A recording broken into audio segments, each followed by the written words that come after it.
Jepoy, oh. Dr. Quack, anong kayang gawin nito? Hindi yan ordinaryong shades. Kapag suot mo yan, may kita mo kung sino yung crush ng isang tao. Uy, mukhang maganda yun ah. O, sige. Jepoy!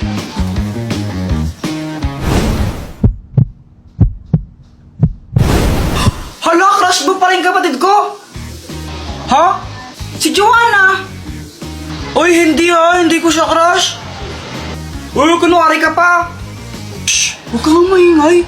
Baka marinig ni Joanna. Paano ba nalaman? Gamit tong salamin na to. Kaya ko makita kung sino yung crush ng mga tao.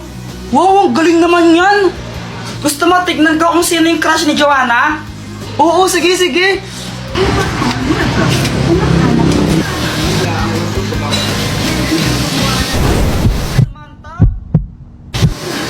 Uy, boy, crush ka rin ni Joanna.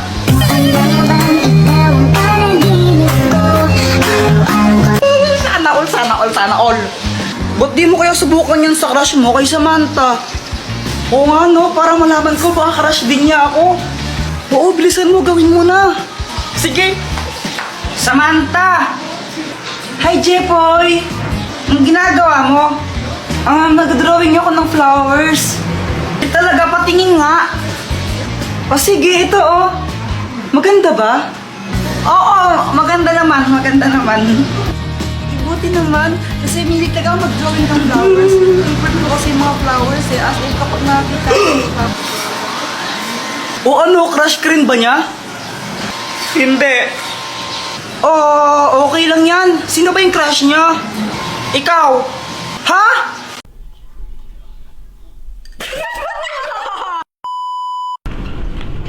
Saan ka punta? Kila Jepoy. Bakit? Di kasi siya pumasok kanina. Titignan ko lang. May dala nga akong pagkain, oh. Bakit absent si Jepoy? Sabi po niya, ma'am, may lagnat daw po siya. Sabi lang niya. Siya lang yung nagsabi. Opo, Hindi ko yung nagsabi. O, nakita mo ba siyang nanghihina? po. Ay, naku, totoo ko yung may lagnat yun. Baka mamaya, hindi naman talaga. Hindi ko po alam, pero sabi po niya, may lagnat daw po siya eh. Ilalagnat ka ba talaga? Oo, may lagnat ako. Eh, ba't nanonood ka ng anime? Bakit? Kapag panonood, bawal? Kapag may lagnat, bawal ng manood? Eh, ano yung nasa ulo mo? To, ano to? Cool fever, para ano yung lagnat, ano, hindi siya lumala. Para masipsip na yung ano, yung init. Eh, pampers yun eh. Pampers ba to?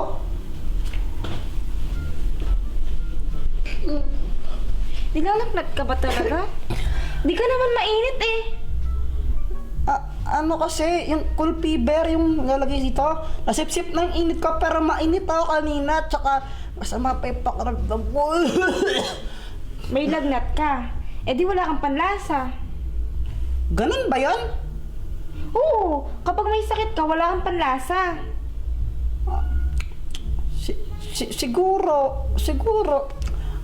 Wala akong panlasa. O, pumikit ka na. Bakit? Matulog ka na. Ba't pa ako matulog? Kagising ko lang, tapos matulog na naman ako. Ano ba yan? Natulog na ako kanina eh. Ganun talaga pag may sakit. Kailangan mo mag-ipon ng lakas. Ayoko. Kung may sakit ka, matulog ka. Ha? Tulog ka na. May kukunin lang ako doon.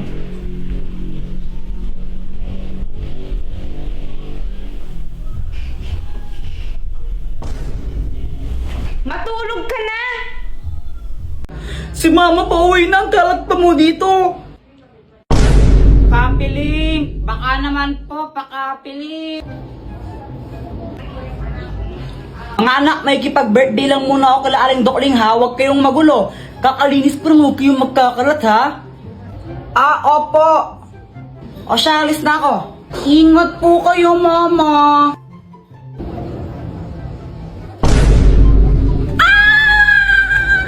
Boyet, punta ka dito! Sama mo si Samantha, maglaro tayo!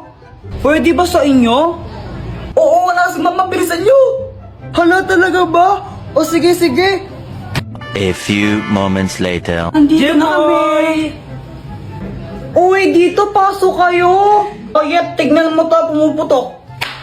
Oh, mas maganda pa rin tong airplane ko. Uy, para kayong tanga. GG Moon.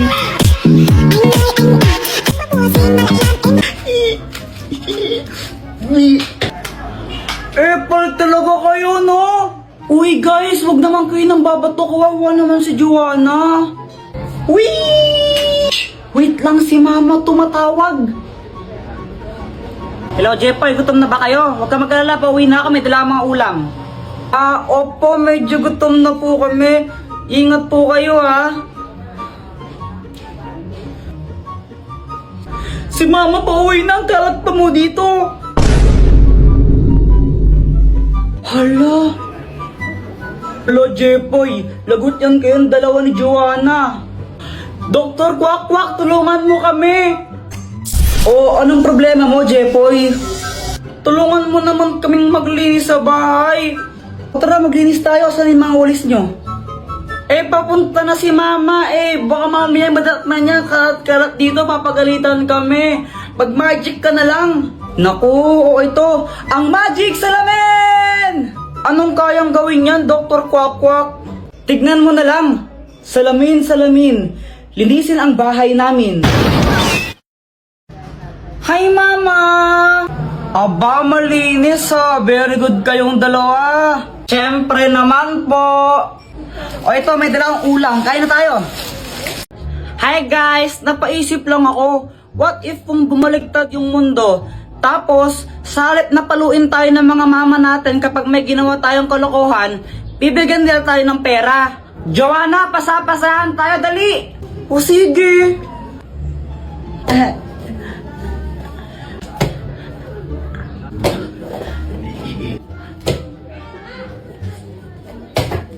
Hala!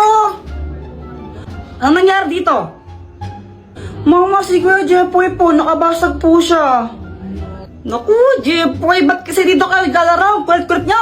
O ito, ito. Kunin mo. Mas malaki pa dyan bibigay ko susunod, ha? Jepoy, matulog ka na. Mama, ayoko pang matulog eh. Huwag kang makulat, matulog ka na.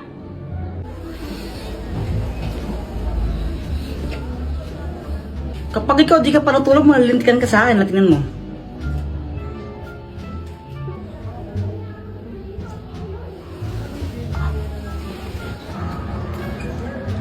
Habulan na lang tayo. Let's go. Sige. Di ba sabi ka matulog ka? O ba andito ka?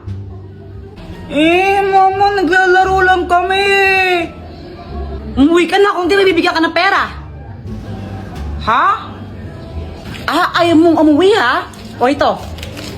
1,000! Hala, 1,000. Uy, nagkapera siya. Umuwi ka na kung di dadagdagan ko pa yan.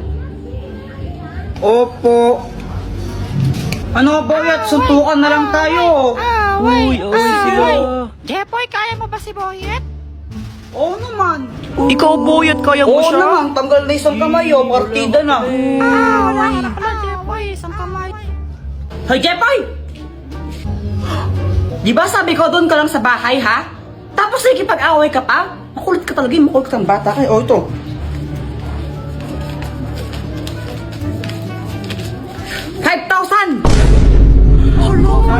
Dami ko ng pera. O, di ba? Kung totoo lang yun, siguro ang yaman ko na. Guys, pakapiling! Guys, may kwento ako sa inyo. Ano yun, Jepoy? Tsaka bakit pawis na pawis ka? Oo nga, ano nangyari? Ganito kasi yun. Natulog ako ng hapon kasi pinapatulog ako ni Mama. Jepoy, matulog ka na muna para lumaki ka naman. Apa.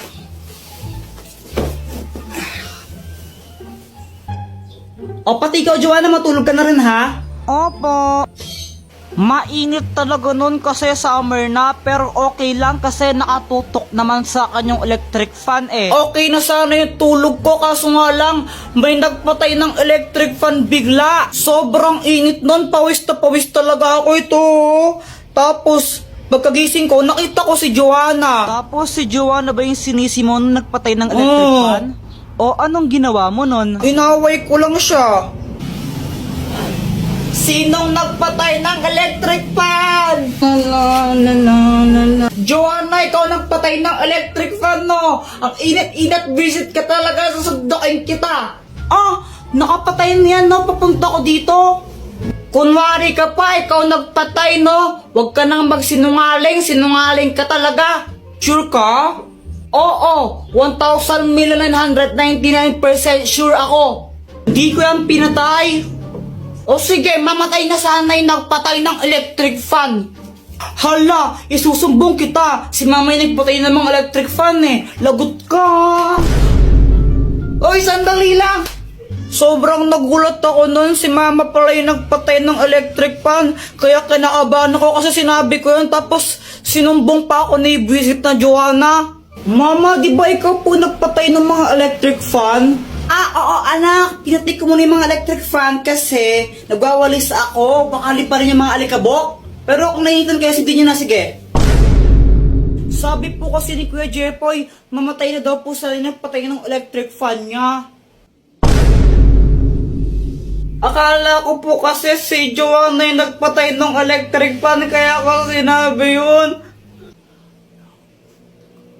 Anong ginawa ng mama mo? Pinalo niya ako sa puwet. Oh!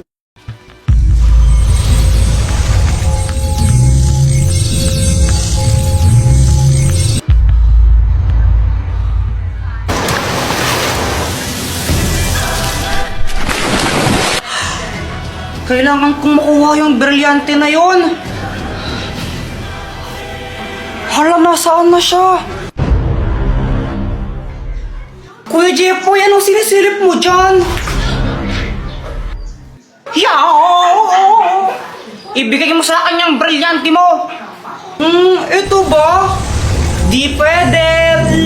Sige na, please, Joanna. Akin na lang yan. Kailangan ko talaga yan eh. Akin na lang yan, please. Bigay mo na sa akin. Ibibigay ko lang to pag may kapalit.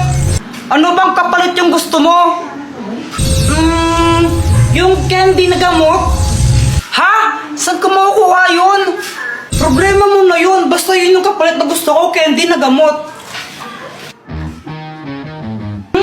Kuya Jepoy, saan ka pupunta? Hahanapin ko yung sinasabi mong gamot na candy. Wow! O sige, go Kuya Jepoy! Kaya mo yan! Naglakbay ako ng napakalayo para lang hanapin yon. Kung saan na ako napunta. Aha! At sa wakas, tagpuan ko na ang hinahanap ko. Boyet, akin na lang yung isang candy mo na gamot. Ito ba? Sige na, please. Kiss mo muna ako. Ha? Ayoko nga, kadiri ka. O, bahala ka. Hindi ko to bibigay pag di mo ako kinis.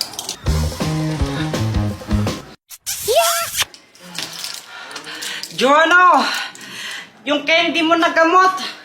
OMG, nakakuha ka.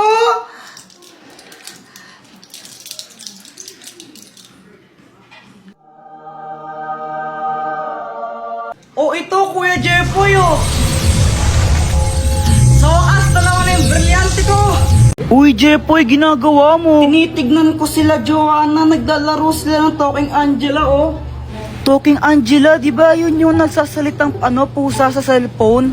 Oo, tara, pagtripan natin. Game! O, sige. Tignan mo to, Samantha. Pwede mo siyang pakainin, tapos pwede mo rin siyang bihisan, tsaka make-up, ano, ang galing-galing. Oo nga, ang galing. Patry naman ako. Mamaya ka na, ako muna. Damot naman nito.